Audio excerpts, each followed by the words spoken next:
میرے محترم دوستوں، بزرگوں، عزیزوں، ہمیں اب تک یہ نہیں معلوم کہ دنیا میں سب سے بڑی نعمت کیا ہے اور دنیا میں سب سے بڑا عذاب اور سب سے بڑی مصیبت کیا ہے۔ حضرت علی رضی اللہ فرمایا کرتے تھے کہ جو شخص کھانے پینے، پہننے، اوڑھنے اور ضروریات زندگی کے پورا کرنے کے آلات اور اسباب کو ہی نعمت سمجھے، اس کے عذاب کا وقت قریب آ گیا اور اس کی عقل جاتی رہی۔ اس کے عذاب کا وقت قریب آ گیا۔ جو یہ سمجھتا ہو کہ دنیا کی نعمتیں ہی نعمتیں ہیں، یہی وجہ ہے کہ لوگ ان چیزوں کو نعمت سمجھ کر سب سے بڑی نعمت سے غافل ہیں۔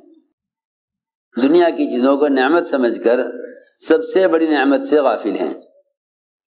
دنیا کی مادی شکلیں اور اسباب اور ضروریات زندگی یہ اصل نعمت نہیں۔ کیوں؟ اس لیے کہ ان شکلوں پر جنت کی ہمیشہ کی نعمتوں کا مدار نہیں ہے۔ ان شکلوں پر جنت کی نعمتوں کا مدار نہیں ہے، بلکہ اگر محض یہی اسباب اور شکلیں مسلمانوں کو زیادہ دے دی جائیں تو یہ اسباب اور یہ شکلیں ان پر جہنم کے عذاب کا مدار تو ہو سکتا ہے، لیکن جنت کی ابدی نعمتوں کا مدار دنیا کے اسباب اور کائنات کے نقشوں پر نہیں ہے۔ توجہ سے بات سننا، اس لیے کہ کافر ہمیشہ کے عذاب میں اس لیے رہے گا کہ اس کی دنیاوی تھوڑی سی زندگی میں پوری زندگی کفر کا ارادہ ہے، حالانکہ دنیا کی زندگی تو آخرت کے مقابلے میں کچھ بھی نہیں ہے۔ اگر ایک لمحے یا لمحے کا بھی کوئی 100واں حصہ لایا جائے آخرت کے مقابلے میں دنیا کو، تو یہ اتنی بھی حیثیت نہیں رکھتا، اس لیے کہ جو زندگی ابدی نہیں ہے وہ زندگی معدوم اور ختم ہے۔ جو زندگی ابدی ہے وہ ہمیشہ کے لیے ہے۔ تو کفر کا تھوڑا سا وقت دنیا میں وہ کافر کے لیے ابدی عذاب کا ہے، اور مسلمان کے لیے دنیا کا تھوڑا سا وقت یہ مومن کے لیے ابدی نعمتوں کا ہے۔ میں نے عرض کیا کہ جو شخص دنیا کے اسباب اور ضروریات زندگی کے پورا ہونے کے وسائل کو نعمت سمجھے، حضرت علی فرماتے ہیں کہ اس کے عذاب کا وقت قریب آ گیا اور اس کی عقل جاتی رہی، کیونکہ سب سے بڑی مصیبت وہ کفر ہے۔ دنیا میں اللہ تعالیٰ کے استغنا کا مظہر کفر ہے، دنیا میں اللہ کے استغنا کا مظہر کفر ہے، اور آخرت میں اس کے استغنا کا مظہر جہنم ہے۔ اور دنیا میں اللہ کے فضل کا سب سے بڑا مظہر ایمان ہے، اور آخرت میں اللہ کے فضل کا سب سے بڑا مظہر جنت ہے۔ آخرت میں اللہ کے فضل کا جو مظہر ہے وہ جنت ہے، اس کے استغنا کا مظہر جہنم ہے۔ دنیا میں اللہ کی استغنا کا مظہر کفر ہے، اور آخرت میں اس کے استغنا کا مظہر جہنم ہے۔ یوں کہیں کہ اللہ تعالیٰ کے استغنا سے اس طرح ڈرا کرو جس طرح اللہ کے عذاب سے ڈرتے ہو۔ اللہ کے استغنا سے ایسے ڈرو جیسے اللہ کے عذاب سے ڈرتے ہو۔ اللہ کے استغنا سے ایسے ڈرا کرو جیسے اللہ کے عذاب سے ڈرنا چاہیے، اس لیے کہ اس کی ذات بہت مستغنی ہے۔ میں نے عرض کیا کہ اگر کسی کافر کے کفر کو دیکھیں تو اس سے اللہ تعالیٰ کے استغنا کا دھیان آئے گا کہ اللہ کی ذات کتنی مستغنی ہے، اللہ کی ذات کتنی مستغنی ہے کہ اس نے ایک انسان کو کفر پر رکھ کر یہ بتلایا ہے ایمان والوں کو کہ مجھے کسی کی وحدانیت اور کسی کی عبادت کی اور کسی سے اپنی بڑائی کے بیان کرانے کی ضرورت نہیں ہے۔ یہ میں عرض کرنا چاہتا ہوں کہ دنیا میں کفر وہ اللہ کے استغنا کا مظہر ہے۔ تو جب اللہ تعالیٰ نے کافر کو دکھلا کر اپنا استغنا سمجھایا مومن کو، تو پھر مومن کے لیے کہاں گنجائش ہے کہ وہ کسی عبادت پر فخر کرے، کسی عبادت پر، سنو میں کیا کہہ رہا، اس کو تو ہر وقت اس بات پر اللہ کا شکر ادا کرتے رہنا چاہیے کہ اللہ تیرا کتنا بڑا فضل ہے، تیرا کتنا بڑا فضل ہے کہ تو نے مجھے دنیا میں کفر سے بچا لیا۔ کیوں میں عرض کرتا ہوں، جب آپ کسی ہسپتال میں جا کر بیماروں کو دیکھیں تو ہڈی کے بیماروں کو دیکھیں گے تو آپ کو اپنی ہڈیوں پر اللہ کا شکر اور اس نعمت پر اللہ تعالیٰ کے احسان کا خیال آئے گا۔ جب آپ دماغ کے بیماروں کو دیکھیں گے تو اپنے دماغ کا خیال آئے گا۔ جب آپ اندھوں کو دیکھیں گے تو اپنی آنکھوں کا خیال آئے گا۔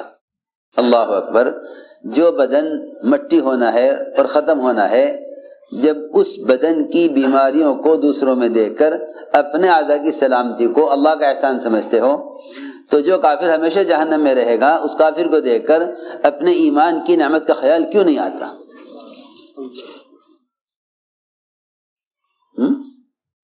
میں حیران ہوں کہ اس زمانے میں پڑھے لکھے کیا عوام سب مسلمان ایمان کی نعمت سے غافل ہیں۔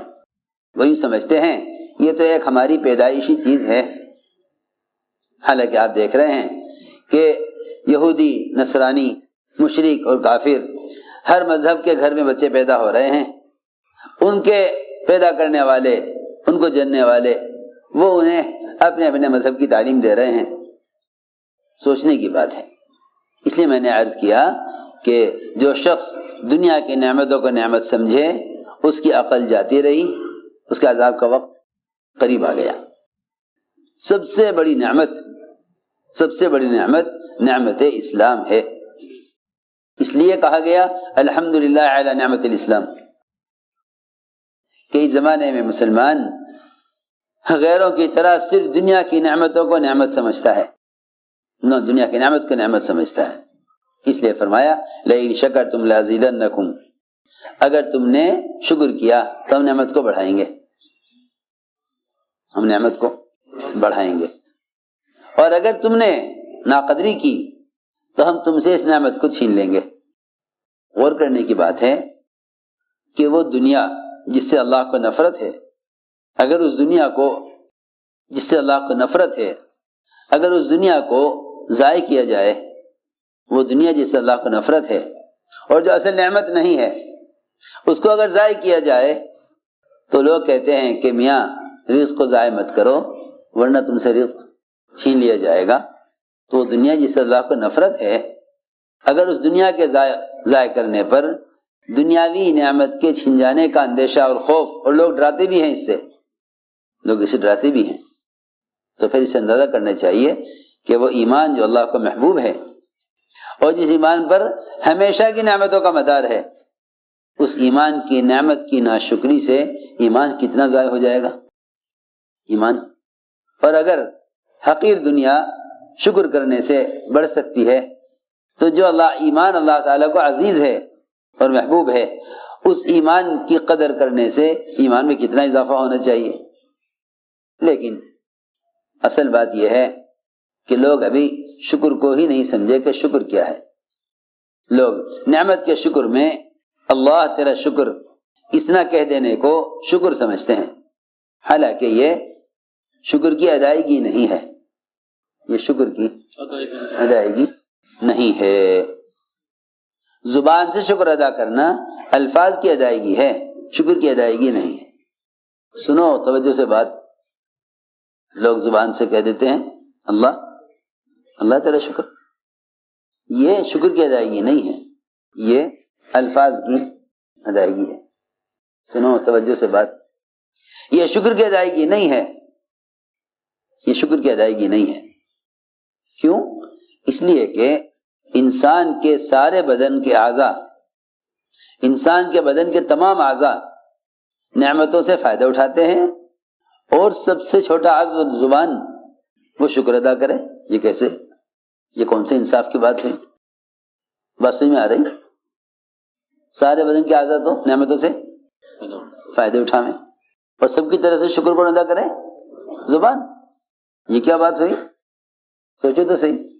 آپ کا کوئی کام ہے، آپ کا کوئی کام ہے تجارت کا ملازمت کا، اس میں کوئی رکاوٹ پیش آ گئی، آپ نے 2-4 آدمیوں سے بات کی، میں کہا جی دیکھو آپ کا کام ہو جائے گا لیکن فلاں فلاں فلاں فلاں فلاں 4 آدمی 6 آدمی یہ سب ان سب سے متعلق ہے یہ کام، آپ ان سے جا کے کہیے۔ ایک کے پاس گئے اسے بتایا، دوسرے کے پاس گئے اسے بتایا، آپ کا کام 6 آدمیوں نے مل کر کیا، تو آپ مجھے بتائیے کہ آپ ان 6 آدمیوں میں سے ایک کا شکریہ ادا کریں گے یا سب کا کریں گے؟ آسان بات ہے، آپ شکریہ کس کا ادا کریں گے؟ سب کا یا ایک کا؟ تو سب کا شکریہ ادا کریں گے۔ بالکل اسی طرح انسان کے بدن کے تمام اعضاء وہ ضروریات زندگی میں ایک دوسرے کے ساتھ ایسے جڑے ہوئے ہیں، اور ضروریات زندگی میں تمام اعضاء ایک دوسرے کے معاون ہیں، اس لیے زبان سب کی طرف سے شکریہ ادا نہیں کرے گی، بلکہ بدن کے ہر عضو کو حکم پر لانا، یہ اللہ کی نعمت کا شکر ادا کرنا ہے۔ بدن کے ہر عضو کو حکم پر لانا، یہ نہیں کہ بدن کے سارے اعضاء تو نعمتوں سے فائدے اٹھاویں اور سارے بدن کے اعضاء خواہشات میں پڑ جاویں اور زبان سے شکر ادا کر دیا جائے، نہیں، بلکہ حضور اکرم صلی اللہ علیہ وسلم نے جب اپنے آپ کو عبادت میں بہت تھکایا اور لمبا قیام اور ایسے لمبے سجدے، اللہ اکبر، بعض موقع پر حضرت عائشہ یہ سمجھا کرتی تھی کہ شاید آپ کی وفات ہو گئی، ایسے لمبے سجدے، ایسے لمبے سجدے۔ وہ تو میں عرض کرتا ہوں نا کہ جو لوگ دنیا کی نعمت کو ہی نعمت سمجھے گا اس کی عبادات بھی انہی نعمتوں کے لیے ہو کر رہ جائے گی، اس کی عبادات بھی انہی نعمتوں کے لیے ہو کر رہ جائے گی۔ جو دنیا کی نعمت کو نعمت سمجھے گا اس کی ساری عبادات بھی اسی نعمت کے لیے ہو کر رہ جائے گی۔ اگر کسی آدمی کو عمر قید کی سزا سنا دی جاوے، کسی کو عمر قید کی سزا سنا دی جائے اور پھر جج اپنا فیصلہ بدل کر اس آدمی کو رہا کر دے، تو بتاؤ اس کے لیے اس سے بڑی کوئی نعمت ہے کہ عمر قید سنا دی گئی تھی پھر آزاد کر دیا؟ بتاؤ اس سے بڑی کوئی نعمت ہے؟ جس وقت اس کو عمر قید کی سزا سنائی گئی اس وقت اس کو کوئی چیز اچھی لگتی ہوگی دنیا کی؟ کچھ بھی نہیں ہے۔ زندگی بھر جیل میں رہنا ہے، بیوی بچے مکان دل لگی کے سامان سب اس کے نظر میں بے حیثیت ہو جائیں گے، ہر چیز کی لذت ہر چیز کا مزہ فوراً ختم ہو جائے گا۔ بس اسی لیے عرض کر رہا کہ سب سے بڑی نعمت نعمت ایمان ہے، سب سے بڑی نعمت نعمت ایمان ہے، سب سے بڑی نعمت نعمت ایمان ہے، کہ دنیا میں سب سے بڑا اللہ کا فضل ایمان ہے۔ کوئی بھی خیال نہیں کرتا، کوئی کارخانہ لگا لے گا وہاں لکھ لے گا ھذا من فضل ربی، کوئی دکان میں لگا لے گا اس پہ لکھ لے گا ھذا من فضل ربی، جی ہاں، کوئی بہت اونچی کوٹھی بنا لے گا اس پہ لگا دے گا بڑا بڑا لکھ دے گا ھذا من فضل ربی۔ ابھی جو لوگوں یہی نہیں خبر کہ فضل رب کیا ہے، اتنے ایمان سے غافل ہیں اور اتنے ایمان کی طرف سے بے فکر ہیں کہ محض دنیا کی نعمتوں کو ہی اللہ کا فضل سمجھتے ہیں، دنیا کی نعمتوں کو ہی اللہ کا فضل سمجھتے ہیں۔ حالانکہ غور کرنے کی بات ہے کہ اللہ تعالیٰ کا جو فضل ہے، اللہ کا جو فضل ہے، میری بات توجہ سننا، اللہ کا فضل مال اسباب اور کائنات کی شکلوں میں جو اللہ کا فضل ہے وہ مومن کی آزمائش کے لیے ہے، مومن کی آزمائش کے لیے ہے۔ اور جو ایمان کا فضل ہے، ایمان کا جو فضل ہے وہ مومن کی کامیابی اور نجات کے لیے ہے۔ بہت توجہ سے بات سنو، دنیا کے آلات اور اسباب اور دنیا کی نعمتوں کے اعتبار سے جو اللہ کا فضل ہے وہ مومن کی صرف آزمائش کے لیے ہے۔ تو میں نے عرض کیا کہ ابھی ہم 2 چیزوں کو نہ سمجھ سکے، ایک تو ہم یہ نہ سمجھے کہ شکر کیا ہے، اور ایک ہم یہ نہ سمجھ سکے کہ ان نعمتوں کو اللہ رب العزت نے ضرورت کے لیے دیا ہے، یہ ان نعمتوں کو اللہ تعالیٰ نے امتحان کے لیے دیا ہے۔ ایک تو ہم یہ نہ سمجھے کہ شکر کیا ہے، اور ایک ہم یہ نہ سمجھ سکے کہ ان نعمتوں کو اللہ رب العزت نے ضرورت کے لیے دیا ہے، یا ان نعمتوں کو اللہ تعالیٰ نے امتحان کے لیے دیا ہے۔